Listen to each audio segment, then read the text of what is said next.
আচ্ছা, কথা শোনা যাচ্ছে না? ক্লিয়ার? ওকে। আজকে আমরা ক্লিনিক্যাল প্যাথোলজি ক্লাস শুরু করব। ঠিক আছে, তোমাদের এখন নরমালি প্যাথোলজিতে কোন কার্ড চলছে? কোনটা টপিক পড়ানো হচ্ছে? General pathology, systemic প্যাথো?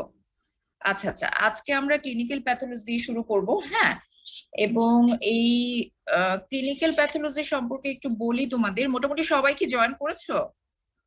20 জনের মতো মনে হয় দেখতে পাচ্ছি। বাকিরা কোথায়?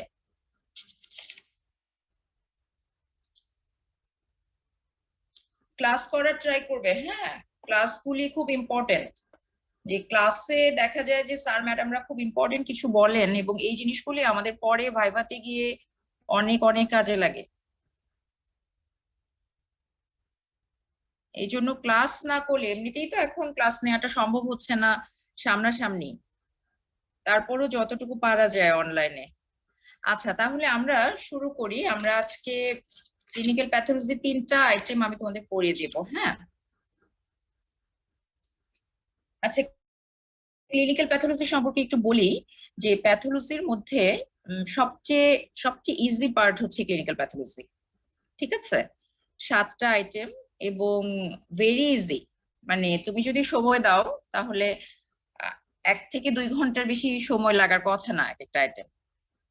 হ্যাঁ, এবং যেহেতু খুব সহজ এবং খুব ইম্পর্টেন্ট কিছু কোশ্চিন আছে, মানে যে জিনিসগুলি আমরা যেমন কিছু ডেফিনেশন পড়ি বেসিক, এরকম ক্লিনিক্যাল প্যাথোলজিতে কিছু জিনিস আছে ভেরি ইম্পর্টেন্ট এবং খুব সহজ। এগুলো যদি আমরা পড়তে পারি, আমরা রিটেনেও ভালো আনসার করতে পারবো, এবং হচ্ছে ভাইভাতেও আমাদের পার হয়ে যাওয়াটা অনেক ইজি হয়।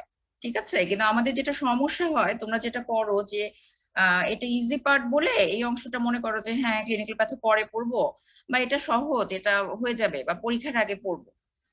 এই ভুলগুলির কারণে পরে দেখা যায় একটা নর্মাল ভ্যালু বলতে পারছো না, বা একটা নর্মাল কজ বলতে পারছো না, এবং তখন দেখা যায় ভাইবা বোর্ডে টিচাররা বিরক্ত হয়ে যান। হ্যাঁ, আচ্ছা, তাহলে আমরা আজকে শুরু করি। আজকে সময় যেহেতু কম, তোমাদের মনে হয় 12টার সময় ফার্মা ক্লাস আছে, তাই না? আচ্ছা, জি 3টা ম্যাডাম, আইটেম 12টার যেহেতু, দিকে। হুম হুম, 3টা আইটেম যেহেতু আজকে একই দিনে আমি পড়িয়ে দিব, আমি একটু কুইক আগাই। ঠিক আছে, আচ্ছা, তোমাদের কোনো কোয়েশ্চেন থাকলে তোমরা আনমিউট হয়ে আমাকে কোয়েশ্চেন করবে। আচ্ছা, তাহলে আমরা প্রথমে 2 নাম্বার আইটেমটা শুরু করি। হ্যাঁ, এক্সামিনেশন অফ সিএসএফ। এখন সিএসএফ এক্সামিনেশন আমি শুধু তোমাদের মানে মোস্ট ইম্পর্টেন্ট পার্টগুলি পড়াবো। হ্যাঁ, যতটুকু মানে তোমাদের একদম লাগবেই, অনেক বেশি কিছু পড়াবো না, কিন্তু আমি যেগুলি পড়াবো সেই জিনিসগুলি তোমরা বাদ দিবে না পরীক্ষায়। মানে ওই প্রত্যেকটা টপিক তোমরা পরীক্ষার জন্য মানে জাস্ট মোস্ট ইম্পর্টেন্ট জিনিসগুলি আমি তোমাদের পড়িয়ে দিব, এবং এগুলি তোমাদের রিটেনের জন্য ইম্পর্টেন্ট এবং ভাইবার জন্য তো ভেরি ভেরি ইম্পর্টেন্ট। ঠিক আছে, তোমরা প্রয়োজনীয় জিনিসগুলি নোট ডাউন করে রাখতে পারো। আর বইয়ের ব্যাপারটা বলি, এই ক্লিনিক্যাল প্যাথোলজি তোমাদের কাজী খালেক স্যারের বইটা পড়লেই হবে। হ্যাঁ, অনেক ইজি, কিন্তু অনেকেই হচ্ছে খালেক স্যারের বইটা পড়তে ভয় পায়। তোমরা বিভিন্ন গাইড বই পড়ো। গাইড বইয়ের যেটা সমস্যা, হ্যাঁ, অনেক ভুল টুল থাকে। তো খালেক স্যারের বইটাতে কিন্তু অনেক ইজি করে লেখা ক্লিনিক্যাল প্যাথোলজি, তোমরা একটুখানি খুলে দেখো, এবং ওই অংশটুকু পড়লেই আর আর কোনো কিছুই লাগবে না। মোটামুটি কোনো কিছুই লাগবে না, আর যা যা পড়তে হবে আমি তোমাদের বলে দিচ্ছি। আচ্ছা, তাহলে আমরা প্রথমে সিএসএফ এক্সামিনেশনে চলে যাই। হ্যাঁ, সিএসএফ এক্সামিনেশনে আমরা সিএসএফ এক্সামিনেশন কখন করি? যখন আমাদের ব্রেইন এবং স্পাইনাল কর্ড রিলেটেড কোনো ডিজিজ হয়, তাই না? সাধারণত আমরা তো এটাই বুঝতে পারছি। তাহলে আমরা প্রথমে পড়বো হচ্ছে ইন্ডিকেশন অফ সিএসএফ এক্সামিনেশন। আমরা কখন কখন করব? তাহলে সিএসএফ এক্সামিনেশনের ইন্ডিকেশন আমরা কি কি ইউজুয়ালি, এগুলো সব বইয়ে আছে। হ্যাঁ, তোমরা জাস্ট কি কি পড়তে হবে এটা লিখে নাও, আর অ্যান্সার গুলি সব বই থেকে পড়ে নেবে। আমি একটু ডিসকাস করছি এখানে। তাহলে যেহেতু আমি বললাম যে ব্রেইন এবং স্পাইনাল কর্ড রিলেটেড যে ডিজিজ গুলি, সেগুলিতে আমরা সিএসএফ এক্সামিনেশন করি। তাহলে কি কি হতে পারে? 1 নাম্বার, একটা খুব কমন ডিজিজ আমরা ওয়ার্ডে কাজ করার সময় বিশেষ করে পেডি ওয়ার্ডে খুব পাই। হ্যাঁ, সেটা হচ্ছে মেনিনজাইটিস, তাই না? আমরা সবাই জানি। তাহলে যদি মেনিনজাইটিস হয় তাহলে আমরা সিএসএফ এক্সামিনেশন করব। এছাড়া আরো আছে কিছু ডিজিজ, যেমন এনকেফালাইটিস। আচ্ছা, তারপরে কোনো পেশেন্ট যদি কোমাতে থাকে, কোনো কারণে যদি সাব অ্যারাকনয়েড হেমোরেজ হয়, ঠিক আছে, তারপরে ব্রেইনে কোনো টিউমার হয় বা কোনো অ্যাবসেস ফরমেশন হয়, এবং কিছু ক্ষেত্রে যেমন নিউরোলজিক্যাল কিছু ডিজিজ আছে, যেমন নিউরোসিফিলিস, তারপরে পোলিওমাইলাইটিস, এইগুলিতে এই ডিজিজ গুলিতে আমরা সিএসএফ এক্সামিনেশন করব। এখন যখন কোশ্চেন জিজ্ঞাসা করা হবে, যে পরীক্ষা হলে জিজ্ঞাসা করলো ইন্ডিকেশন অফ সিএসএফ এক্সামিনেশন, প্রথমেই কিন্তু গিয়ে বলবে না যে নিউরোসিফিলিস, ঠিক আছে? ভুলগুলি কোথায় হয় আমি ধরিয়ে দিচ্ছি। প্রথমে তোমার মুখ দিয়ে যেন মেনিনজাইটিসটা বের হয়, মানে মোস্ট ইম্পর্টেন্ট। আমরা আগে যে কোনো একটা অ্যান্সারের যখন অনেকগুলি মানে পয়েন্ট থাকবে, তার মধ্যে মোস্ট ইম্পর্টেন্ট গুলি প্রথমে বলবো। আর পরীক্ষার সময় যেটা হয়, তোমরা যেটা করো, ওই যেটা সবচেয়ে লেস ইম্পর্টেন্ট, সবচেয়ে রেয়ার ডিজিজ, এটা দেখা যায় সবার আগে বলে ফেলো। হ্যাঁ, এক্সামিনার তখন ওখানেই একটু ডিসঅ্যাপয়েন্ট হয়ে যায়। তো আমরা প্রথমে বলবো মেনিনজাইটিস, তারপরে বলবো এনকেফালাইটিস, তারপরে বলবো সাবআরাকনয়েড হেমোরেজ। ঠিক আছে, এই তিনটা বলে ফেলে তারপরে আমার যে আদার্স আরো 4-5টা আমরা সেটা বলবো। ঠিক আছে, আচ্ছা এখন আমরা ইন্ডিকেশনটা জানার পরে আমাদেরকে নেক্সট করতে হবে যে আমরা অ্যাকচুয়ালি সিএসএফটা কালেকশন করি কিভাবে। এটা অনেক সময় পেডি ওয়ার্ডের স্যাররা অনেক সময় এক্সটার্নাল হয়ে পরীক্ষা নিতে আসেন এবং তখন কিন্তু জিজ্ঞাসা করেন। তো আমরা মেইনলি 3টা প্রসেসে সিএসএফ কালেকশন করতে পারি। হ্যাঁ, একটা হচ্ছে কি করি, লাম্বার পাংচার। আচ্ছা, আরেকটা কি করতে পারি আমরা, সাব অক্সিপিটাল পাংচার।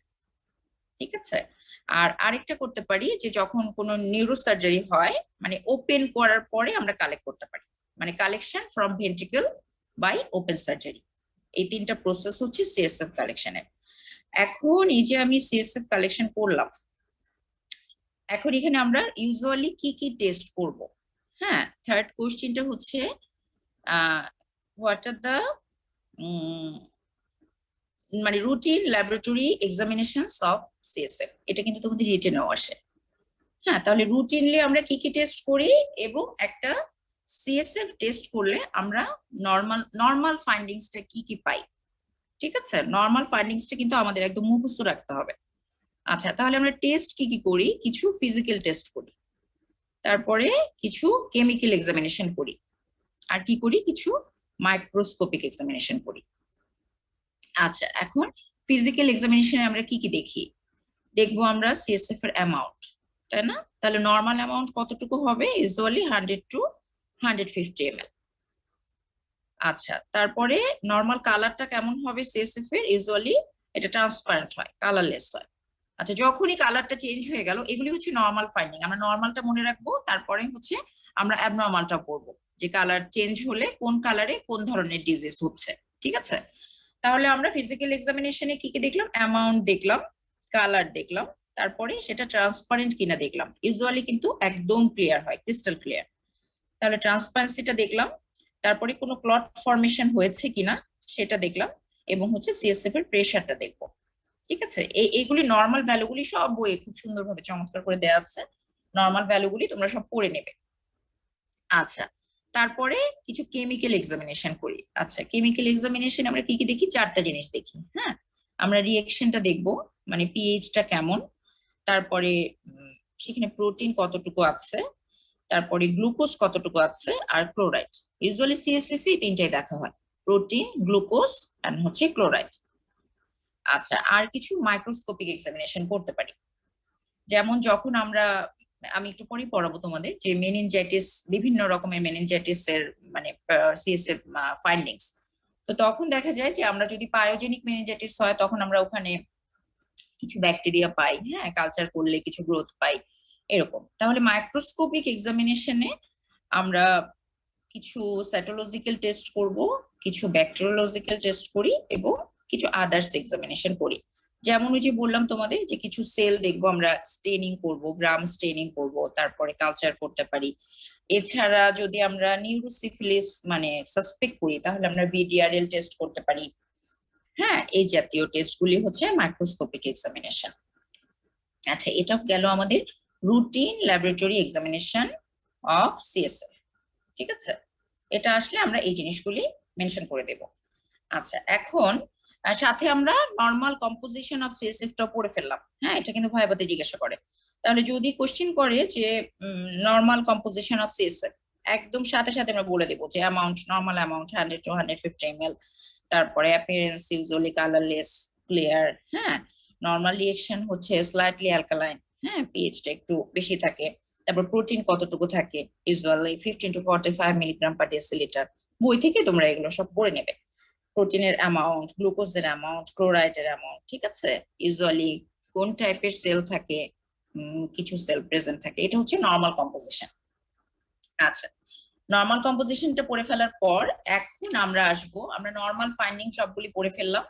এখন আমরা আসবো হচ্ছে ডিজিজ পার্টে, ঠিক আছে। আমরা ইন্ডিকেশনের 1 নম্বরে বলেছি যে আমাদের এটা মেনিনজাইটিস, খুব কমন, মানে most common cause of CSF examination, এবং এই মেনিনজাইটিস নিয়ে আমাদের একটু পড়াশোনা করতে হবে, ঠিক আছে। আচ্ছা, তাহলে আমার কথা কি বোঝা যাচ্ছে, শোনা যাচ্ছে? কখনো মানে শোনা না গেলে বা নেট প্রবলেম হলে আমাকে একটু বলো। জি ম্যাম, শোনা যাচ্ছে। আচ্ছা, ওকে। তাহলে মেনিনজাইটিস এর কজ গুলি আমাদের পড়তে হবে। হ্যাঁ, এটা রিটেনে আসে, what are the causes of meningitis. তাহলে তোমরা এটা খুব সুন্দর করে পড়ে নিবে যে মেনিনজাইটিস এর কিছু কজ আছে। 1 নম্বরে আমরা লিখবো হচ্ছে ব্যাকটেরিয়া, ঠিক আছে। খুব সুন্দর করে ব্যাকটেরিয়ার নামগুলি লিখে দেবো, এবং ব্যাকটেরিয়ার মধ্যে আমরা একটু ভাগ করে লিখবো। হ্যাঁ, কিছু ব্যাকটেরিয়া নিওনেটদের বেশি হয়, ঠিক আছে। 1 নম্বরে দিব ব্যাকটেরিয়াল, এবং ব্যাকটেরিয়াল কজের মধ্যে নিওনেটদের হয়, যেমন নিওনেটদের কমন কি দিয়ে হয়, ইকোলাই, ইস্টেশিয়া কোলাই দিয়ে মেনিনজাইটিস হয়। আচ্ছা, আর কি দিয়ে হতে পারে, প্রোটিয়াস দিয়ে হতে পারে, তারপরে স্ট্রেপ্টোককাস আগালেক্টি দিয়ে হতে পারে।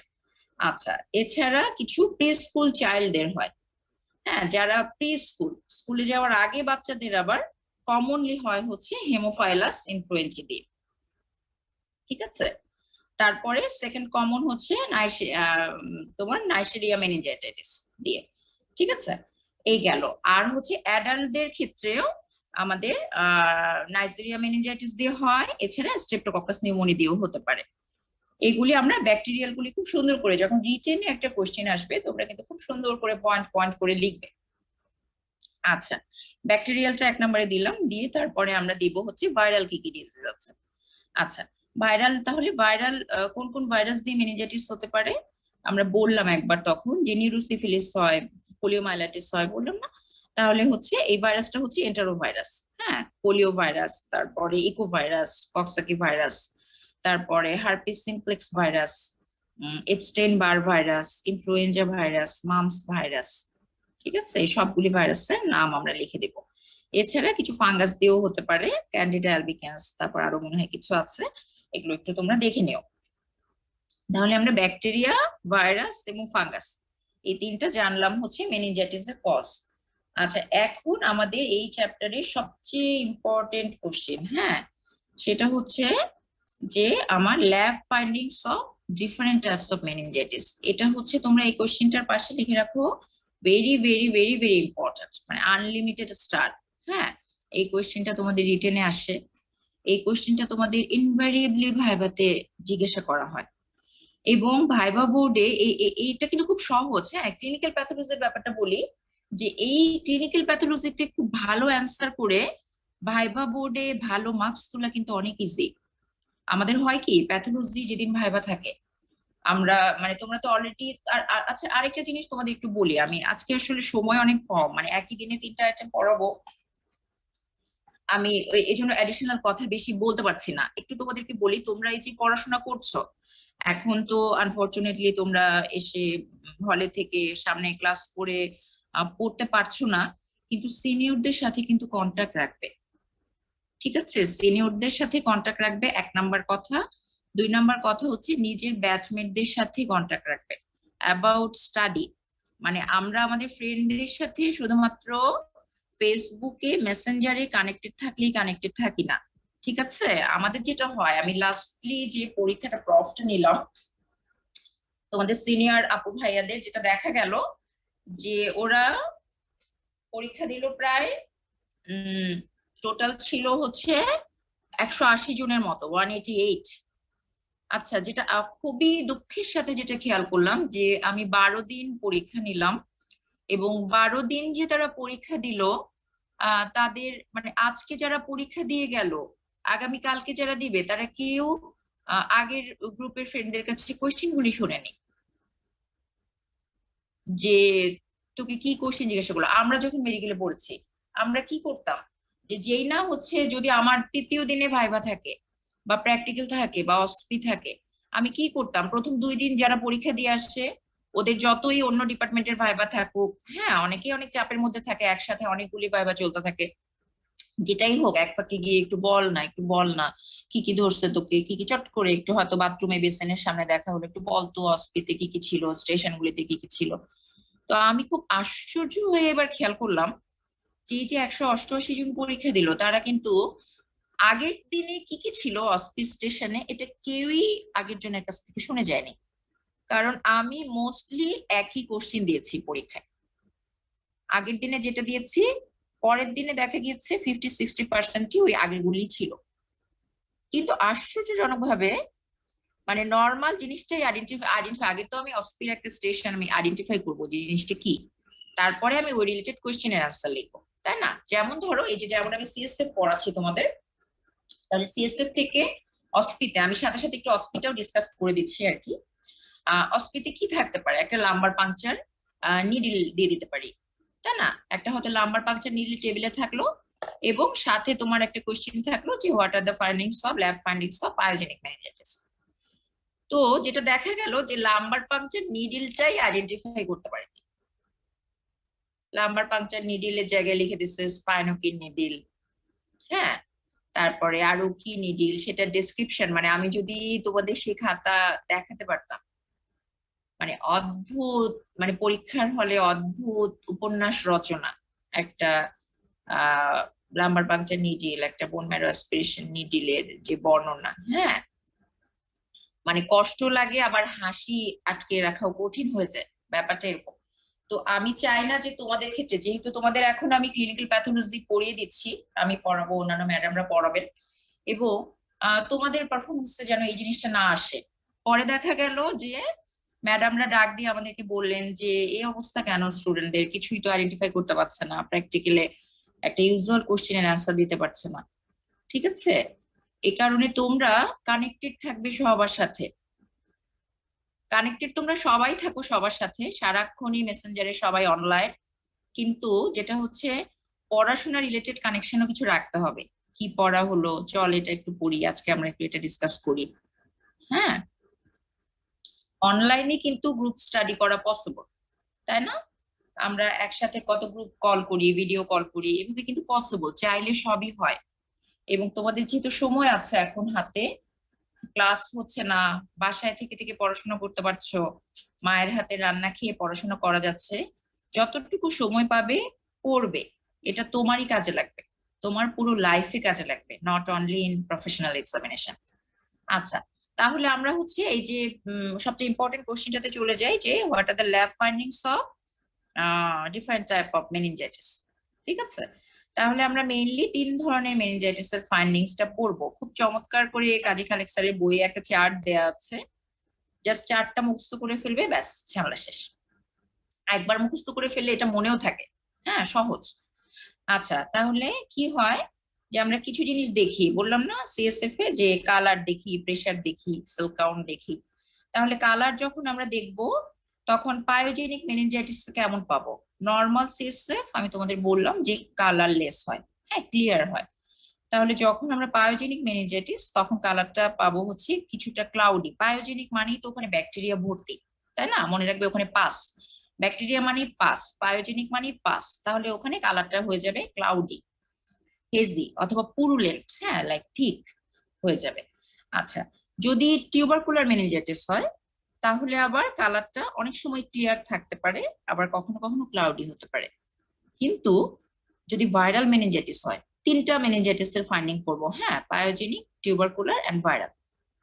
আচ্ছা, ভাইরাল মেনিনজাইটিস কিন্তু ইউজুয়ালি কালারটা ক্লিয়ারই থাকে, আমাদেরকে অন্য ফাইন্ডিং দিয়ে কনফার্ম হতে হবে যে ইট ইজ ভাইরাল মেনিনজাইটিস, ঠিক আছে? আচ্ছা, তারপরে যেমন হচ্ছে সিএসএফ এর প্রেসার, নর্মাল যে প্রেসার থাকে সেটা হচ্ছে পায়োজেনিক মেনিনজাইটিসে আমরা ইউজুয়ালি নর্মাল পেতে পারি, কিন্তু ইনক্রিজডও পেতে পারি, হ্যাঁ, দেখা যায় ইনক্রিজড পাওয়া যায়। টিউবারকুলার মেনিনজাইটিসও সেম, নর্মাল পেতে পারি আবার ইনক্রিজড পেতে পারি, কিন্তু ভাইরালে আবার দেখা যায় নর্মাল থাকে, হ্যাঁ, ভাইরালে এই জিনিসগুলি নর্মাল থাকে। এভাবে আমরা প্রত্যেকটা পয়েন্ট একটু বই থেকে পড়ে নেব, হ্যাঁ। সেল কাউন্ট, প্রিডমিনেন্টলি কোন সেল থাকে, এটা খুব ইম্পর্টেন্ট, খুব জিজ্ঞাসা করেন ভাইবা বোর্ডে, যে পায়োজেনিক মেনিনজাইটিসে আমি প্রিডমিনেন্টলি কিন্তু নিউট্রোফিল পাবো, এবং নিউট্রোফিল কতগুলি পাবো সেটাও জিজ্ঞাসা করেন অনেক সময়। তাহলে নিউট্রোফিল কতটুকু পাবো এটাও পড়ে নিব আমরা। প্রিডমিনেন্টলি নিউট্রোফিল থাকে, এটাই অনেক সময় তোমাদের মুখ দিয়ে বের হতে চায় না। আর টিউবারকুলার মেনিনজাইটিসে প্রিডমিনেন্ট সেল হচ্ছে লিম্ফোসাইট। ঠিক আছে, এটাতে কনফিউশন করা যাবে না যে পায়োজেনিক মেনিনজাইটিসে নিউট্রোফিল আর হচ্ছে টিউবারকুলার মেনিনজাইটিসে লিম্ফোসাইট। এই গেল। তারপরে আমরা প্রোটিনের অ্যামাউন্টটা পড়ে নিব। হ্যাঁ, প্রত্যেকটা মেনিনজাইটিসে কতটুকু বাড়ে। তারপরে গ্লুকোজের অ্যামাউন্টটা পড়ে নেব। ঠিক আছে, গ্লুকোজটা আবার ডিক্রিজ করে। হ্যাঁ, আচ্ছা, ক্লোরাইডের অ্যামাউন্টটা পড়ে নিব। এবং আরেকটা ইম্পর্টেন্ট পয়েন্ট হচ্ছে আমরা কালচার করব। হ্যাঁ, কালচার করে আমরা যদি কালচার করি এবং পায়োজেনিক মেনিনজাইটিস হয় তাহলে কালচার, গ্রাম স্টেনিং এগুলো করলে কিন্তু আমরা অর্গানিজমটা পাবো। ঠিক আছে, যেটা দিয়ে হয়েছে। তারপরে আর যদি টিউবারকুলার মেনিনজাইটিস হয় তাহলে টিউবারকুল ব্যাসিলাই পাবো। কিন্তু যদি ভাইরাল মেনিনজাইটিস হয় তাহলে আবার দেখা যায় কোনো অর্গানিজম পাওয়া গেল না। মানে মেনিনজাইটিসের সকল সাইন সিমটম আছে কিন্তু কোনো অর্গানিজম আমি পেলাম না বিভিন্ন টেস্টে, তাহলে আমি এটা ধরে নেব যে এটা ভাইরাল মেনিনজাইটিস। ঠিক আছে, আচ্ছা, এখন এই গেল আমাদের ল্যাব ফাইন্ডিং, এবং এটাই সবচেয়ে ইম্পর্টেন্ট কোশ্চেন এই চ্যাপ্টারে, এবং এটাই লাস্ট কোশ্চেন অ্যাকচুয়ালি আমাদের এই স্পেসিফিক।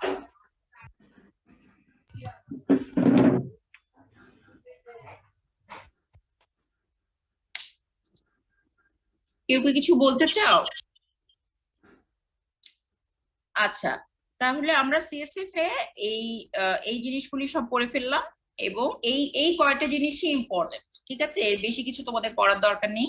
এটাই আইটেমে জিজ্ঞাসা করা হবে এবং প্রফেশনাল পরীক্ষায় এখান থেকেই রিটেন আসবে, এবং এই কয়টা জিনিস থেকেই ভাইভাতে কোশ্চেন করা হবে। খুব কি কঠিন লাগলো বলো তো?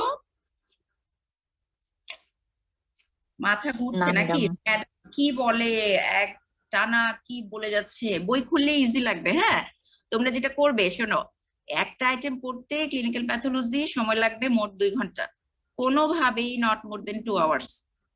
হ্যাঁ, এটা আমি বলছি। তো তোমরা যেটা করবে, আজকে একটা আইটেম পড়ে ফেলবে ইফতারের পরে, বুঝতে পারলে? আজকে একটা পড়বে, 3টা পড়িয়ে দেবো, তো কালকে একটা পড়বে আর পরশু একটা পড়বে। পড়ে কি হবে, যেহেতু আজকে আমি পড়িয়ে দিলাম তোমাদের কিছুটা মাথার মধ্যে থাকবে, পড়াটা তাড়াতাড়ি হবে। আর এই পড়া যদি গিয়ে শুরু করে ঈদের পরে তো আইটেম নেওয়া শুরু করব। ঠিক আছে, তো এই পড়া যদি যখন ঈদের পরে শুরু করবে না, তখন মাথা ঘুরতে থাকবে যে ম্যাডাম কি কি পড়াছিলেন, কি করছিলেন, আমাদের তো কিছুই মনে নাই।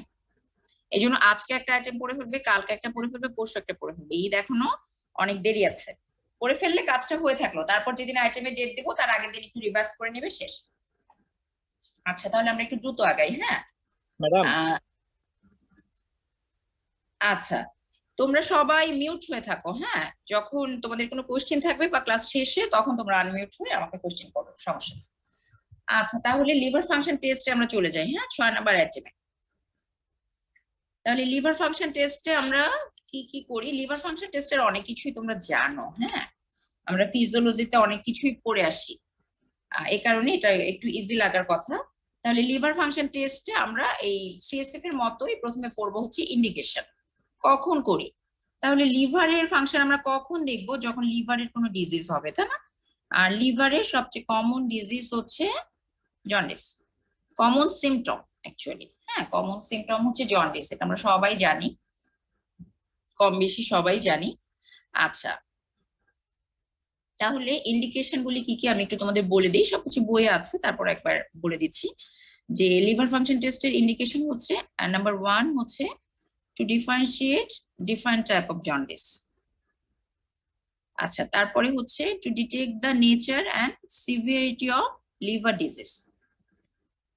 আর নাম্বার 3 হচ্ছে control and follow up of treatment of liver disease. মানে যখন আমি একটা পেশেন্ট, একটা ভাইরাল হেপাটাইটিস এর পেশেন্ট, হ্যাঁ, তাকে হচ্ছে আমি, বা একটা হেপাটোসেলুলার কার্সিনোমা বা হচ্ছে হেপাটাইটিস বি ডিজিজ, যারা ক্রনিক ক্যারিয়ার হয়ে যায়, তাদের আমি ট্রিটমেন্ট দিলে সেটা রেসপন্স দেখার জন্য আমরা আবার লিভার ফাংশন টেস্ট গুলি একটা সার্টেন টাইম পর পর রিপিট করে থাকি। ঠিক আছে, আচ্ছা, তাহলে আমরা এই 3টা ইন্ডিকেশন মোটামুটি বলবো। আচ্ছা, এই ইন্ডিকেশনের পরে এখন আমরা ইউজুয়ালি কি কি টেস্ট লিভার ফাংশন টেস্ট হিসেবে করে থাকি। হ্যাঁ, ক্লিনিক্যাল প্যাথোলজিতে কিন্তু টেস্টের নামগুলি সব প্রত্যেকটা চ্যাপ্টারই ভালো করে পড়তে হবে। আচ্ছা, তাহলে রুটিনলি কি কি লিভার ফাংশন টেস্ট করে থাকি এটা কিন্তু তোমাদের রিটেনে আসে। হ্যাঁ, রিটেনে আসে, ভাইভাতে জিজ্ঞাসা করা হয়, অসপি স্টেশনে কোনো ফাইন্ডিং এর সাথে থাকে। ঠিক আছে। আচ্ছা, তাহলে লিভার ফাংশন টেস্ট কি কি করব? কিছু বায়োকেমিক্যাল টেস্ট করতে পারি, যেমন এক্সক্রিটরি ফাংশন দেখার জন্য আমরা বিলিরুবিন টেস্ট করি, সিরাম বিলিরুবিন লেভেল দেখি, সবকিছু বইয়ে আছে। হ্যাঁ, জাস্ট শোনো মনোযোগ দিয়ে, তাহলে হবে। সিরাম বিলিরুবিন লেভেলটা দেখি, ইউরিন বিলিরুবিন লেভেলটা দেখি, ইউরিন ইউরোবিলিনোজেন লেভেলটা দেখি। এছাড়া আমরা কিছু এনজাইম টেস্ট করি, তাই না? কম বেশি আমরা কিন্তু জানি। আচ্ছা, এনজাইমগুলোর মধ্যে নাম্বার 1 হচ্ছে অ্যালানিন অ্যামাইনো ট্রান্সফারেজ, যেটাকে আমরা বলি এএলটি, অথবা যার আরেকটা নাম হচ্ছে এসজিপিটি, সিরাম গ্লুটামেট পাইরুভেট ট্রান্সঅ্যামাইনেজ। আচ্ছা, এখানে একটা ছোট্ট ব্যাপার তোমাদের বলতে চাচ্ছি, যে এই যে এএলটি আর এএসটি, পরীক্ষার সময় কিন্তু এএলটি আর এএসটি বলা যাবে না, বলতে হবে alanine amino transferase, aspartate amino transferase. হ্যাঁ, পরীক্ষার সময় তোমরা যে কোনো পড়ার যে শর্ট টার্মগুলি, সেই টার্মগুলি ইউজ করবে না। মানে এটা হচ্ছে খুব একটা মাইনাস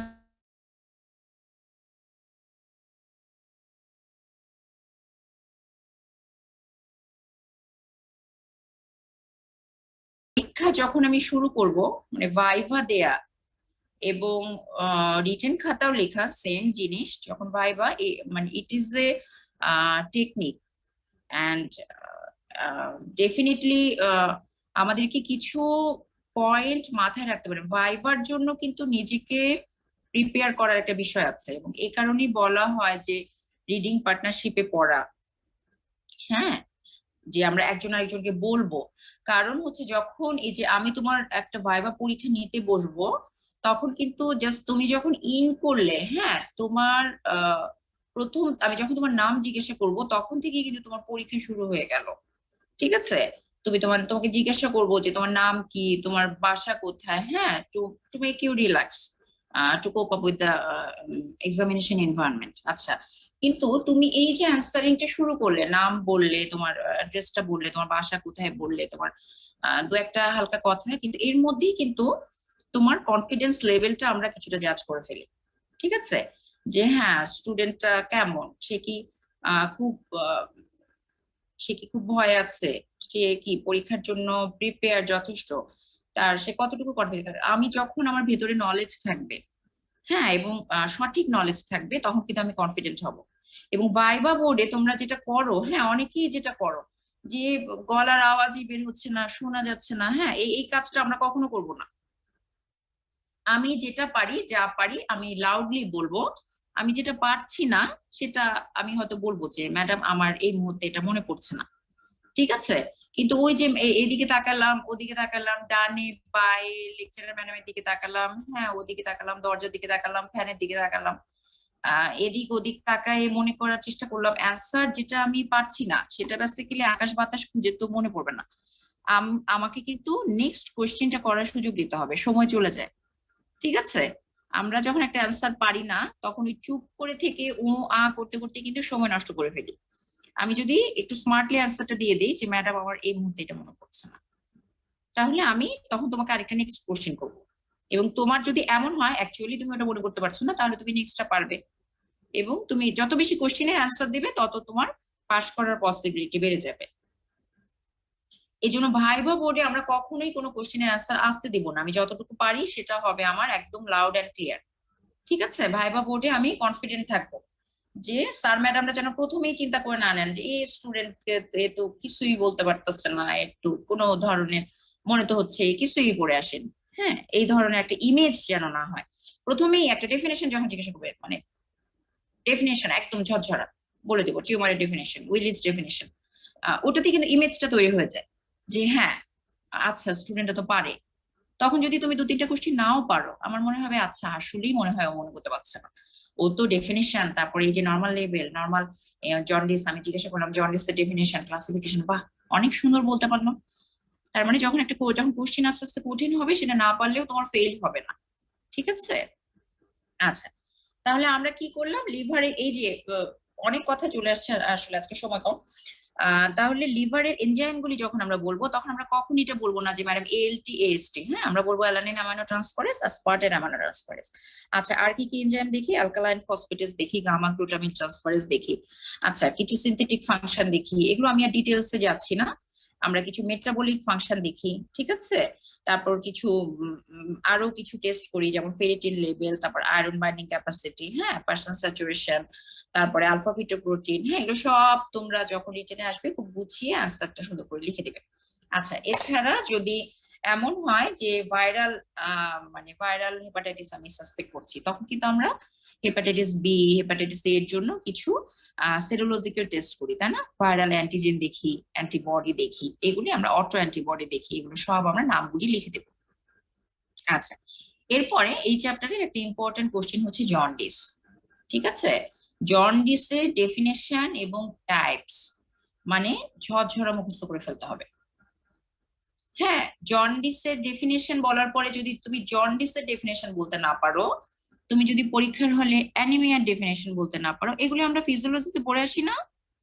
আমরা কিন্তু ফার্স্ট ইয়ার সেকেন্ড ইয়ারে নর্মাল অ্যানিমিয়ার ডেফিনেশন, জন্ডিসের ডেফিনেশন এগুলো কিন্তু পড়ে আসি, এবং আমাদের থার্ড ইয়ার ফোর্থ ইয়ারে এসে এগুলো আবার রিভাইজ হয়। তো এক্ষেত্রে যদি পরীক্ষার হলে তুমি জন্ডিসের ডেফিনেশনই বলতে না পারো, তাহলে পরের কোশ্চেনে আমি কিভাবে যাব।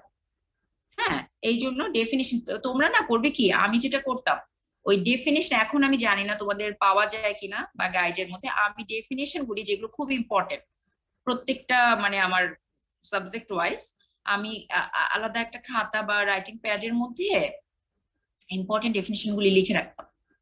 এবং যখন হয়তো কোনো কিছু আমার পড়তে ভালো লাগছে না, হ্যাঁ হয়তো মাথা জ্যাম, অনেক সময় হয় না, অনেক অনেক পড়াশোনা করার পর পরীক্ষা লাগে মাথা জ্যাম হয়ে থাকে, আমি হয়তো একটু রিল্যাক্স করছি, একটু বারান্দায় বসে আছি, তখন আমি ডেফিনেশনের ওই প্যাডটা হাতে করে নিয়ে গেলাম।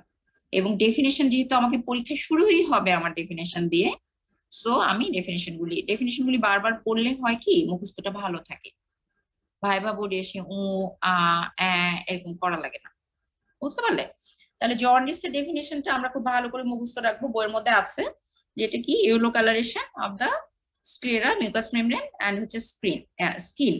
এবং সেটা কখন হবে, যখন বিলিরুবিন লেভেলটা নর্মালের চেয়ে ইনক্রিজ হয়ে যাবে। হ্যাঁ, ইউজুয়ালি যখন 3 মিলিগ্রাম পার ডেসিলিটার এক্সিড করে যায়, তখন হচ্ছে আমরা এটাকে জন্ডিস বলি। খুব সুন্দরভাবে ডেফিনেশনটা মুখস্থ করবে, এবং সাথে ক্লাসিফিকেশনটা একটু বড়। হ্যাঁ, একটা আছে হচ্ছে প্যাথোফিজিওলজিক্যাল ক্লাসিফিকেশন, মানে ইডিওপ্যাথোলজিক্যাল মেবি, আর আরেকটা হচ্ছে তোমার ক্লিনিক্যাল ক্লাসিফিকেশন। তো প্যাথোফিজিওলজিক্যাল ক্লাসিফিকেশনটা একটু কঠিন, কিন্তু এটা তোমাদেরকে বই থেকে তোমরা পড়ে মানে কয়েকবার পড়ে ফেললে তোমাদের এটা মনে থাকবে, রিটেনে মেইনলি আসে আর কি ক্লাসিফিকেশনটা। আচ্ছা, তাহলে প্যাথোফিজিওলজিক্যাল ক্লাসিফিকেশনে আমরা ইউজুয়ালি কি ধরনের পাই, জন্ডিস মানেই তো বিলিরুবিন বেড়ে যাবে, তাহলে আমরা কি পাই, এক ধরনের টাইপের মধ্যে হচ্ছে মেইনলি আনকনজুগেটেড বিলিরুবিনটা বাড়বে, ঠিক আছে। আর আরেক ধরনের টাইপে হচ্ছে কনজুগেটেড বিলিরুবিনটা বাড়বে, ঠিক আছে। তাহলে কোন কোন কন্ডিশনে আমার আনকনজুগেটেড হাইপার বিলিরুবিনেমিয়া হবে, সেটা হচ্ছে কোনো কারণে বিলিরুবিনের প্রোডাকশন বেশি হচ্ছে, যে হেমোলাইটিক অ্যানিমিয়া, ঠিক আছে, বা কোনো কারণে জিআই ট্র্যাক্টে ব্লিডিং হচ্ছে, বা হচ্ছে কোনো ব্লাড ডিসঅর্ডার যেমন থ্যালাসেমিয়া, পার্নিশিয়াস অ্যানিমিয়া, এইগুলিতে দেখা যায় কি বেশি বেশি বিলিরুবিন প্রোডাকশন হয়, এবং সেটা আবার আনকনজুগেটেড। তো এটা চলে গেল হচ্ছে 1 নম্বরে। আচ্ছা, তারপরে আবার হয় কি বিলিরুবিন প্রোডাকশন হচ্ছে বেশি, এবং সেটা ঠিকমতো কনজুগেট হচ্ছে না, ইম্পেয়ার্ড কনজুগেশন। কখন কখন হতে পারে, যেমন ছোট বাচ্চাদের হয়, তাই না, ছোট বাচ্চাদের বেডি ওয়ার্ডে গেলেই দেখবে ফিজিওলজিক্যাল জন্ডিস অনেক 3 থেকে 7 দিনের মধ্যে, জন্মের পরে 3 থেকে 7 দিনের মধ্যে একটা জন্ডিস ডেভেলপ করে বাচ্চাদের, এবং 10 দিনের মধ্যে সেটা আবার সেরে হচ্ছে। তো ওদের কি হয়, বিলিরুবিন প্রোডাকশন হচ্ছে এবং সেটা কনজুগেট হচ্ছে না, এই কারণে ব্লাডে চলে যায়, বিলিরুবিনের পরিমাণ বেড়ে যায়, এটা হচ্ছে ফিজিওলজিক্যাল জন্ডিস। এছাড়া বাচ্চাদের আবার ব্রেস্ট মিল্ক জন্ডিস হয়। হ্যাঁ, অনেক বাচ্চা মায়ের ব্রেস্ট ফিড করার পর ব্রেস্ট মিল্কের কারণে জন্ডিস ডেভেলপ করে। আচ্ছা, এছাড়া হচ্ছে যেমন ভাইরাল হেপাটাইটিস, তারপর লিভার সিরোসিস, এরকম কিছু ডিজিজ আছে, এতে হতে পারে। হ্যাঁ, এগুলি সব আমরা পড়লাম হচ্ছে আনকনজুগেটেড হাইপার বিলিরুবিনেমিয়ার কজ। আচ্ছা, এখন আমরা পড়বো কিছু কনজুগেটেড হাইপার বিলিরুবিনেমিয়ার কজ। ঠিক আছে, যেমন কোনো কারণে যদি লিভার ড্যামেজ হয়, আবার এখানে ওই আসবে ভাইরাল হেপাটাইটিস হতে পারে, তারপর ড্রাগ ইনডিউসড হেপাটাইটিস হতে পারে, ওরাল কন্ট্রাসেপটিভ ইউজের জন্য হতে পারে, তারপরে কোনো কারণে যদি বাইল ডাক্টে অবস্ট্রাকশন থাকে তাহলে হতে পারে, তারপর গল ব্লাডারে স্টোন থাকলে হতে পারে। ঠিক আছে, তারপর carcinoma of the head of the প্যানক্রিয়াসে হতে পারে, অথবা যদি বাইল ডাক্টে হয়, হ্যাঁ, অনেক সময় বিলিয়ারি স্ট্রিকচার ডেভেলপ করে। এইগুলির কারণে আমরা প্রত্যেকটা নাম এগুলো সুন্দর করে লিখে দেব। হ্যাঁ, যে আনকনজুগেটেড হাইপারবিলিরুবিনিমিয়া নামগুলি লিখবো, কনজুগেটেড হাইপারবিলিরুবিন নামগুলি লিখবো খুব সুন্দর করে। আচ্ছা, এই গেল, এটা হচ্ছে প্যাথোফিজিওলজিক্যাল ক্লাসিফিকেশন। আচ্ছা, এরপরে আমরা পড়বো হচ্ছে ক্লিনিক্যাল ক্লাসিফিকেশন। ক্লিনিক্যাল ক্লাসিফিকেশনটা খুব ইজি। হ্যাঁ, তিনটা ক্লাসিফিকেশন আছে, একটা হচ্ছে হেমোলাইটিক জন্ডিস, একটা হচ্ছে হেমোলাইসিস মানে তো হচ্ছে ভেঙে যাওয়া। হ্যাঁ, মানে যখন আমাদের আরবিসি গুলি এক্সেসিভ ব্রেকডাউন হয় তখন হচ্ছে হেমোলাইটিক জন্ডিস ডেভেলপ করে। আচ্ছা, আরেকটা হতে পারে হচ্ছে হেপাটোসেলুলার জন্ডিস। হেপাটোসেলুলার মানেই হচ্ছে লিভার সেলের সমস্যা, কোনো কারণে লিভার সেলগুলি যদি ড্যামেজ হয়ে যায়। আর আরেকটা হচ্ছে অবস্ট্রাকটিভ জন্ডিস। ঠিক আছে, সেটাও হচ্ছে কোনো কারণে বাইল ডাক্ট অবস্ট্রাকশন হলে বা যে কোনো অবস্ট্রাকটিভ ডিজিজ হলে। তাহলে ক্লিনিক্যাল ক্লাসিফিকেশন আমরা পড়লাম এই তিনটা। এই গেল আমাদের জন্ডিসের ক্লাসিফিকেশন। এখন আমাদের কিন্তু এই যে পড়লাম কনজুগেটেড হাইপারবিলিরুবিনিমিয়া আর হচ্ছে আনকনজুগেটেড হাইপারবিলিরুবিনিমিয়া, হ্যাঁ, বা কনজুগেটেড বিলিরুবিন আর আনকনজুগেটেড বিলিরুবিন, এই দুইটা ডিফারেন্সটা অনেক সময় রিটেনে আসে। ঠিক আছে, যে what are the difference between conjugated and unconjugated bilirubin. তোমরা এটা বইয়ে দেয়া আছে খুব সুন্দর করে, বই থেকে এই ডিফারেন্সটা পড়ে নিও। আচ্ছা, এর পরের কোশ্চেন আমরা পড়বো হচ্ছে যে জন্ডিসে আমরা কি কি এনজাইমেটিক টেস্ট করি, এটা কিন্তু কি কি এনজাইম টেস্ট করি এটা ভাইভাতে জিজ্ঞাসা করা হয়। আচ্ছা, তাহলে এনজাইম গুলির নাম তো আমি প্রথমে একবার তোমাদের বলে ফেললাম, তাই না, যে কি কি দেখি, যেমন এএলটি দেখি, অ্যালানিন অ্যামাইনো ট্রান্সফারেজ, এটার আরেকটা নাম হচ্ছে এসজিপিটি। আচ্ছা, তারপরে কি দেখি, অ্যাসপার্টেট অ্যামাইনো ট্রান্সফার এএসটি, এটার আরেকটা নাম হচ্ছে এসজিওটি। আচ্ছা, এগুলির কিন্তু নর্মাল লেভেলগুলি তোমাদের পড়তে হবে। হ্যাঁ, যে নর্মাল ভ্যালু কত, তারপরে কত বেড়ে গেলে জন্ডিস, কোন ধরনের জন্ডিস বলা হবে, এগুলি পড়তে হবে। আচ্ছা, তাহলে এনজাইম আর কি কি দেখি, অ্যালকালাইন ফসফেটেজ দেখি, তারপর ল্যাকটেট ডিহাইড্রোজেনেজ দেখি, গামা গ্লুটামিল ট্রান্সফারেজ দেখি, আরো আরো কিছু এনজাইম আছে। হ্যাঁ, সবগুলি এনজাইমের নাম যখনই এটা জিজ্ঞাসা করবে যে হোয়াট আর দ্য এনজাইম, আমরা কি কি দেখি, আমরা শুরুই করব হচ্ছে এসজিপিটি এসজিওটি থেকে। ওই সবার আগে গামা গ্লুটামিল ট্রান্সফারেন্স বলবো না, ঠিক আছে, যেটা ইম্পর্টেন্ট সেটা আগে আগে এসজিপিটি, তারপর এসজিওটি, তারপর হচ্ছে অ্যালকালাইন ফসফেটেস, তারপর গামা গ্লুটামিল ট্রান্সফারেন্স, এবং তারপরে হচ্ছে যে অন্যগুলি আছে আরো, অ্যাসোসিয়েটেড ডিহাইড্রোজেনেস, তারপর ল্যাকটেট ডিহাইড্রোজেনেস, এগুলো বলবো। হ্যাঁ, আচ্ছা, এখন আমরা এই চ্যাপ্টারের সবচেয়ে ইম্পর্টেন্ট কোশ্চেনে আসি। এই চ্যাপ্টারের সবচেয়ে ইম্পর্টেন্ট কোশ্চেন হচ্ছে lab finding of haemolytic hepatocellular and obstructive jaundice. খুব সুন্দর করে চার্ট করে বইয়ে বক্স করে দেয়া আছে। 3 ধরনের জন্ডিসের ল্যাবে, ব্লাডে, ইউরিনে, স্টুলে মানে টেস্ট করে কি কি ফাইন্ডিং পাওয়া যাবে একদম ঝরঝরা মুখস্থ রাখতে হবে। তাহলে কি কি দেখি, যেমন হেমোলাইটিক জন্ডিসে আমরা কি কি ফিচার পাবো, যদি আমরা ব্লাড টেস্ট করি তাহলে হচ্ছে বিলিরুবিন লেভেলটা কি পাবো, রেজ পাবো, ডেফিনেটলি রেজ পাবো, কিন্তু সেই বিলিরুবিন লেভেলটা হবে হচ্ছে মোস্টলি আনকনজুগেটেড বিলিরুবিনটা পারবে এখানে হেমোলাইটিক জন্ডিস। ঠিক আছে, আর আদার্স যে এনজাইম প্যারামিটার গুলি, সেই এনজাইম প্যারামিটার গুলি কিন্তু মোটামুটি নরমাল থাকে। অ্যালকালাইন ফসফেটেজ, তারপর এসজিওটি, এসজিপিটি, এগুলি হচ্ছে আবার হিমোলাইটিক জন্ডিসে নরমাল থাকে। কিন্তু এখানে কি হবে, আমি যদি ইউরিন টেস্ট করি তাহলে ইউরোবিলিনোজেনের অ্যামাউন্টটা বেড়ে যাবে। হ্যাঁ, এবং যদি স্টুল এক্সামিনেশন করি তাহলে স্টুলে তোমার স্টারকোবিলিনোজেনটা বেড়ে যাবে। হ্যাঁ, এগুলি হচ্ছে হেমোলাইটিক জন্ডিসের পজিটিভ ফাইন্ডিং। আবার দেখো, খেয়াল করো, হেপাটোসেলুলার জন্ডিসে কি হবে, হেপাটোসেলুলার জন্ডিসেও কিন্তু বিলিরুবিনটা বাড়ে, কিন্তু এখানে বোথ কনজুগেটেড এবং আনকনজুগেটেড দুটোই বাড়ে। হ্যাঁ, আচ্ছা, এখানে আমার AST level, aspartate amino transferase, মানে এসজিওটি যেটা, সেটা অনেক বেড়ে যাবে, এসজিপিটি যেটা সেটাও অনেক বেড়ে যাবে, লিভার সেলগুলি ড্যামেজ হয়ে যায়, এটা অনেক বেড়ে যাবে। তারপর প্রথমিন টাইমটা প্রলং হয়ে যাবে। হ্যাঁ, এগুলো কিন্তু সব আমি হিমোলাইটিক জন্ডিসে এনজাইম প্যারামিটার গুলি নরমাল পেলাম, কিন্তু হেপাটোসেলুলার জন্ডিসে আবার সবগুলি বেড়ে গেল। হ্যাঁ, এইভাবে অবস্ট্রাকটিভ জন্ডিসে ফাইন্ডিং গুলি আমরা পড়ে নিব। তো এইভাবে এই যে একটা chart, differentiate lab findings of haemolytic, hepatocellular and obstructive jaundice, প্রত্যেকটা ফাইন্ডিং খুবই ভালোভাবে আলাদা আলাদা ভাবে মুখস্থ রাখতে হবে। হ্যাঁ, for written and for viva, রিটেনে বেশি আসে। আচ্ছা, তারপরে হচ্ছে আমরা এখন অবস্ট্রাকটিভ জন্ডিস এর কজটা অনেক সময় পরীক্ষা হলে জিজ্ঞাসা করেন। হ্যাঁ, অবস্ট্রাকটিভ জন্ডিস কেন কেন হতে পারে, কি কারণে হতে পারে, কজগুলি আমরা একটু পড়ে নেব। যেমন হচ্ছে অবস্ট্রাকটিভ, যেখানে অবস্ট্রাকশন হবে কোনো কারণে, হ্যাঁ, সেটা ভাইরাল হেপাটাইটিস এর কারণে হতে পারে, মানে লিভারের কিছু কিছু অবস্ট্রাকটিভ জন্ডিসের কজটাকে আমরা দুই ভাগ করে ফেলবো। একটা হচ্ছে লিভারের নিজস্ব কজ, আর একটা হচ্ছে লিভারের বাইরের কোনো কারণে, মানে এক্সট্রা হেপাটিক কজ, মানে লিভার ছাড়া অন্য জায়গার ডিজিজের কারণে যদি জন্ডিস ডেভেলপ করে, তাহলে লিভারের কি কি কজে হতে পারে, যেমন হচ্ছে ভাইরাল হেপাটাইটিস, তারপরে অ্যালকোহলিক হেপাটাইটিস, তারপর লিভার সিরোসিস, তারপর কিছু ড্রাগস এর কারণে, যেমন বললাম যে ওরাল কন্ট্রাসেপটিভ ইউজ করলে হতে পারে, প্রেগন্যান্সির কারণে অনেক সময় হতে পারে। হ্যাঁ, প্রেগন্যান্সিতে কিন্তু cholestasis in pregnancy, intrahepatic cholestasis in pregnancy, এটা কিন্তু খুব কমন।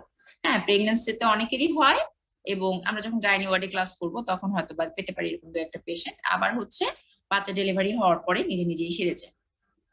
ঠিক আছে। আচ্ছা, আর হচ্ছে এক্সট্রা হেপাটিক কজ যদি যাই, তখন লিভারের বাইরে কি হতে পারে, কমন বাইল ডাক্টে যদি স্টোন হয়, আচ্ছা, হেড অফ দ্য প্যানক্রিয়াসে যদি ক্যান্সার হয়, ঠিক আছে, কোনো কারণে যদি বাইল ডাক্টে স্ট্রিকচার ডেভেলপ করে, বিলিয়ারি স্ট্রিকচার, তাহলে খুব সহজ কিন্তু। হ্যাঁ, এই জিনিসগুলো কিন্তু কঠিন না, কিন্তু তোমাদের পড়তে হবে। আমাদের পরীক্ষার সময় আমরা কিন্তু তোমাদের কাছে এটা এক্সপেক্ট করি না যে খুব কঠিন কোশ্চেনের অ্যান্সার তুমি পারবে। খুব কঠিন কোশ্চেনের অ্যান্সার পারলে আমরা অনার্স মার্ক দিই অনেক, মানে অনেক ভালো পারার জন্য, কিন্তু কঠিন কোশ্চেনের অ্যান্সার না পারার জন্য কিন্তু কখনো ফেল হয় না। হ্যাঁ, এটা মনে রাখবে। ফেল কিন্তু সব সময় হয় যে জিনিসটা তোমার পারা উচিত কিন্তু তুমি পারলে না, এটার জন্য। এই কারণে তোমরা সহজ জিনিসগুলি ভুল করবে না, যেটা তোমার পারা উচিত সেটা কখনো ভুল করবে না। অনেক সময় আমরা অনেক কিছু পারি না এবং বের হয়ে চিন্তা করি, আল্লাহ আমি এটা পারলাম না, ওটা পারলাম না, ওটা পারলাম না, আমাকে তো স্যার কোনোভাবেই পাশ করাবেন না, কিন্তু অথচ দেখা গেল আমি বেসিক গুলি সব পেরে গিয়েছি। হ্যাঁ, হয়তো অনেক কঠিন কোনো কোশ্চেনের অ্যান্সার দিতে পারিনি, এটার জন্য কখনো স্যার ম্যাডামরা ফেল করান না। ঠিক আছে। আচ্ছা, তাহলে এই গেল আমাদের মোটামুটি হচ্ছে লিভার ফাংশন টেস্ট। এখন তোমাদের নাম্বার 7 আইটেম হচ্ছে নর্মাল বায়োকেমিক্যাল ভ্যালু। ঠিক আছে, এই আইটেমটা কেন জানি তোমরা এত সোজা, ঠিক আছে, 10 মিনিটের একটা পড়া, কিন্তু এটা কেন জানি তোমরা পড়োই না এবং নর্মাল ভ্যালু গুলি বলতে পারো না। হ্যাঁ, এবার পরীক্ষায় মানে এত আমরা কষ্ট পাইছি, এবং আমার মনে হলো যে আমি ওদের মানে ওদের মুখ থেকে মানে বলে দিয়ে আমি আনসারটা বের করে আনি। মানে ম্যাডামরা এত ডিসঅ্যাপয়েন্ট হলেন, পরীক্ষায় একটা জিজ্ঞাসা করছেন নর্মাল আরবিসি কতটুকু থাকে, নর্মাল ডাব্লিউবিসি কাউন্ট, এগুলো আমরা ফিজিওলজিতে পড়ে আসি না বলো, নর্মাল ডাব্লিউবিসি কাউন্ট সেটাই বলতে পারছে না তোমাদের সিনিয়র ভাইয়া আপুরা। নর্মাল প্লেটলেট কতগুলি থাকে, ঠিক আছে। তো এই যে 7 নাম্বার আইটেমটা তোমাদের কার্ডের, এই 7 নাম্বার আইটেমটাকে তোমরা কোনোদিনই কোনো গুরুত্ব দাও না, কিন্তু এই আইটেমটা দিয়ে বললাম না কিছু বেসিক জিনিস, যে ডেফিনেশন না পারলে পাস হবে না, একটা নর্মাল ভ্যালু না পারলে পাস হবে না, এবং নর্মাল ভ্যালুটা আবার পড়ো, অনেক সময় ভ্যালুটার সাথে ইউনিটটা পড়ো না। সমস্যা যেটা, গ্রাম না মিলিগ্রাম না মিলিমোল না ইউনিট না ইন্টারন্যাশনাল ইউনিট, আমি বলতে পারছি না কোনটা মিলিমিটার, কোনটা কিউবিক মিলিমিটার, কোনটা ডেসিলিটার। ঠিক আছে, ভ্যালুটা পড়বে, সাথে ভ্যালুর যে ইউনিটটা এটা পড়বে। এক এক পেজ কাজী খালেক স্যারের বইয়ে দেখিও একটা পৃষ্ঠা আছে, এবং ওখানে ওটা পড়ে নেবে, 10 মিনিটও লাগবে না ওটা পড়তে। হ্যাঁ, কিন্তু এটা পরীক্ষায় এই ভুলগুলি করার জন্য এত এক্সামিনাররা বিরক্ত হন, মানে এবারে প্লেটলেট কাউন্ট নর্মাল যদি কেউ বলতে না পারে তাহলে কতটা রাগ হবে বলো, পাস হবে কেমনে। আচ্ছা, তাহলে নর্মাল বায়োকেমিক্যাল ভ্যালুর মধ্যে কিসের কিসের ভ্যালু পড়তে হবে আমি তোমাদের বলে দিচ্ছি, তোমরা একটু নোট ডাউন করে নাও। ভ্যালু গুলি তোমরা বই থেকে পড়ে নেবা, কিন্তু কি কি পড়তে হবে সেটা নোট ডাউন করো, যে এইগুলি না পারলে কিন্তু পাস হবে না। বুঝতে পারলে? নোট ডাউন করে নাও আমরা ভ্যালু কি কি পড়বো। তাহলে 1 নম্বরে হচ্ছে আমরা লিভার যে সিরাম এনজাইম গুলো সেগুলো পড়বো, এসজিপিটি, এসজিওটি। লিখে নাও, একদম খাতার মধ্যে লিখো। এনজাইম লেভেল পড়বো, সিরাম এনজাইম, এসজিপিটি, এসজিওটি। আচ্ছা, নাম্বার 2 অ্যালকালাইন ফসফেটেস।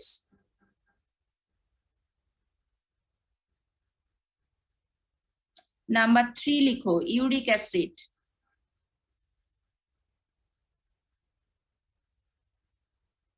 তারপর নাম্বার 4 লিখো লিপিড প্রোফাইল। লিপিড প্রোফাইলের মধ্যে হচ্ছে পড়বে কোলেস্টেরল, ট্রাইগ্লিসারাইড, আর হচ্ছে এইচডিএল, এলডিএল, 4টা লেভেল।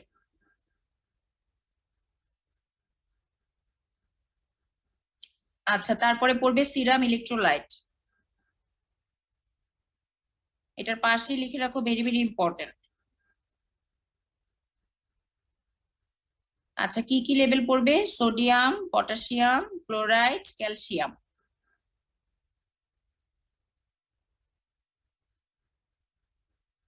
আচ্ছা, এরপরে পড়বে ব্লাড গ্লুকোজ লেভেল। এর পাশেও লিখে রাখো, ভেরি ভেরি ইম্পর্টেন্ট। ফাস্টিং, আর কখন আইজিটি বলবো, আর হচ্ছে কখন 2 আওয়ার্স আফটার ফুড কত, নর্মাল ভ্যালু, এবং ডায়াবেটিস মেলাইটাসে কত। মানে নর্মাল ভ্যালুটা পড়বে, সরি, নর্মাল ভ্যালুটা পড়বে 3টা পার্টে, নর্মাল আর হচ্ছে ফাস্টিং আর 2 আওয়ার্স আফটার ফুড পড়বে। একটা হচ্ছে নর্মাল, মানে একটা নর্মাল হিউম্যান বিইং এর ফাস্টিং কত থাকে ব্লাড সুগার, এবং 2 আওয়ার্স আফটার ফুড কত থাকে। আচ্ছা, যদি আইজিটি হয় মানে ইম্পেয়ার্ড গ্লুকোজ টলারেন্স, তাহলে নর্মাল কত থাকে এবং 2 আওয়ার্স আফটার ফুড কত থাকে। এবং যদি ডায়াবেটিস মেলাইটাস হয় তাহলে ফাস্টিং এ কত থাকে এবং হচ্ছে 2 আওয়ার্স আফটার ফুড কত থাকে। ঠিক আছে, 6টা ভ্যালু পড়তে হবে, ভেরি ভেরি ইম্পর্টেন্ট। এটা না পারলে পাস হবে না, হ্যাঁ, গ্লুকোজ লেভেল বলতে না পারলে পাস হয় না। আচ্ছা, তারপরে পড়বে হচ্ছে serum urea level, serum bilirubin level. বিলিরুবিনের মধ্যে ডিরেক্ট, ইনডিরেক্ট দুটাই পড়বে। আচ্ছা, সিরাম ক্রিয়েটিনিন লেভেল। আচ্ছা, এরপরে পড়বে প্লাজমা প্রোটিন লেভেল। অনেক সময় স্যার ম্যাডামরা জিজ্ঞাসা করেন, কম জিজ্ঞাসা করেন অবশ্য, প্লাজমা প্রোটিন লেভেল, কিন্তু এটা তারপরেও পড়ে রাখা ভালো। প্লাজমা প্রোটিনের মধ্যে পড়বে অ্যালবুমিন, গ্লোবিউলিন, ফিব্রিনোজেন।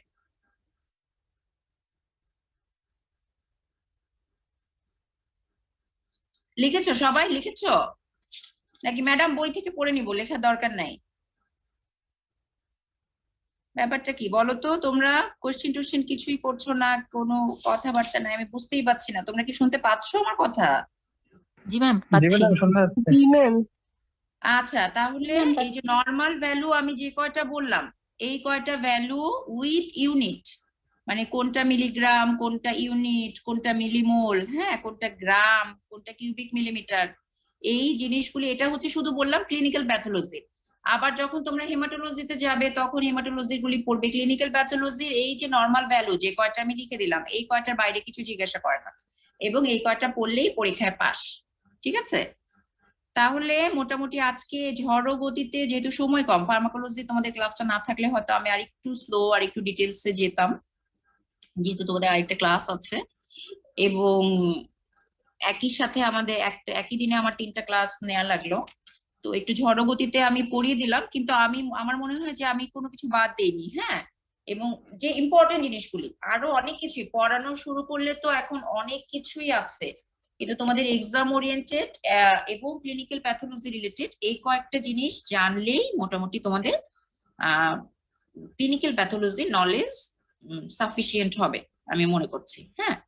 আচ্ছা, এখন বলো, তোমাদের কারো কি কোনো কোশ্চিন আছে, কিছু জানতে চাও?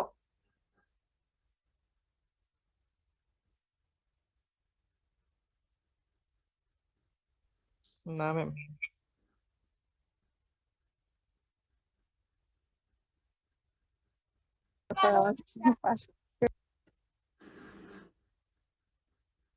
বলো, ক্লাসে কি করো তোমরা? বা অনেকজনই তো জয়েন করেছো দেখি। সবাই কি আসলে ক্লাস করছো, না জয়েন করে যে ম্যাডাম অ্যাটেন্ডেন্সটা থাকলো আর আমরা আমাদের মতো থাকি? এইদিকে ম্যাডাম তো আর আমাদেরকে দেখতে পাচ্ছে না নাকি? শোনো, ক্ষতিটা কিন্তু যা হবে নিজেরই হবে, বুঝছো? প্রফ কিন্তু আমি আমার জীবনে পাশ করে চলে আসছি। আমার কিন্তু আর কোনো টেনশন নাই। প্রফ তোমাদেরকে দিয়ে পাশ করতে হবে। প্রফ কবে? ম্যাডাম বলেনি ডেট আসলে। আচ্ছা, টাইম হয়নি। ইউজুয়াল টাইম কবে? ম্যাডাম কোন এই মাসে? মেতে হয়েছিল, মানে এই মেতে। আচ্ছা, এখন তোমরা কি কোনো কারণে ধরে রাখছো যে মেতে প্রফ হবে না? জি মানে ম্যাম, আমাদের ধরে রাখছি সেকেন্ড হবে না। কোর্স তো আসলে শেষ হলো ওই মার্চের দিকে, এই মানে মার্চে শেষ ফেব্রুয়ারি হচ্ছে? থেকে। জি ম্যাডাম। আচ্ছা আচ্ছা, ওটা রেজাল্ট হচ্ছে? জি ম্যাডাম, ওটা রেগুলার ছিল। আচ্ছা আচ্ছা আচ্ছা, যা হোক, এখন যেহেতু ক্লাসগুলি চলতে থাকবে, ক্লাসের সাথে সাথে তোমরা পড়া পড়তে থাকো, এবং পরে যখন আবার আইটেম নিব তখন আইটেমগুলি দিবে। হ্যাঁ, এখন এই কোভিড এর কারণে আমরা সবাই কিন্তু আসলে খুব খারাপ অবস্থায়, এবং এরই মধ্যে আমাদেরকে পড়াশোনা করে যেতে হবে, ঠিক আছে? সবাই ভালো থাকো, খুব সাবধানে থাকো, আর সুস্থ থাকো সবাই। তাহলে আজকের ক্লাস আমি এখানেই শেষ করছি। হ্যাঁ, কারো তো কোনো কোশ্চিন নাই? ওকে, আমি তাহলে আজকে এই পর্যন্তই শেষ করলাম। ভালো থাকো সবাই। আসসালামু আচ্ছা আলাইকুম। ম্যাডাম, আসসালামু আলাইকুম।